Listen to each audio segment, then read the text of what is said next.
आपण पाहतोय मुंबईसह संपूर्ण महाराष्ट्रभरामध्ये बाबासाहेब आंबेडकरांची जयंती उत्साहात साजरी होते आणि या संदर्भात आज काय काय कार्यक्रम आहेत त्या संदर्भातला आढावा घेऊयात आमचे प्रतिनिधी सागर आव्हाड यांच्याकडून। सागर, काय सांगाल, आज संपूर्ण महाराष्ट्रभरामध्ये भीमसैनिकांमध्ये आनंदाचं वातावरण आहे, कशा प्रकारचं नियोजन आहे, काल सुद्धा कशा प्रकारे ही जयंती साजरी करण्यात आली आहे?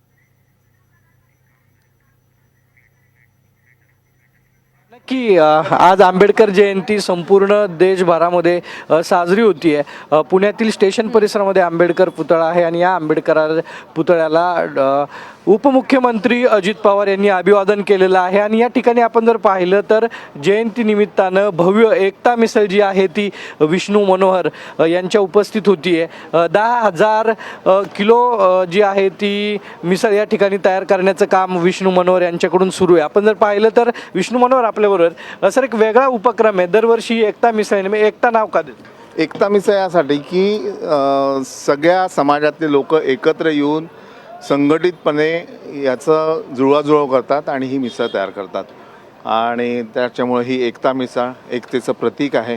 आणि मिसळ म्हटलं तसंच वेगवेगळे पदार्थ एकत्र येतात।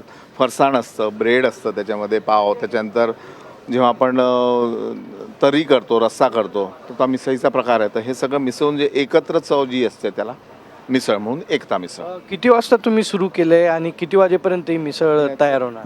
मिसळ तर ऑलमोस्ट आता तयार झालेली वाटायला आणि नियोजन याचं कालपासून आहे। म्हणजे मटकी भिजवण्यापासून, त्याला मोड आणण्यापासून, त्यानंतर ह्याला जवळपास 1,000 किलो कांदे वापरले आहेत आणि 2,000 किलो मटकी आहे। त्याच्यानंतर 550 किलो जवळपास मसाले आहेत, 500 किलो आलं लसूण आहे, 40 किलो तेल आहे। हे सगळे पदार्थ जे आहेत तर हे सगळे रात्रभरापासून आमच्या मदतीला आहेत।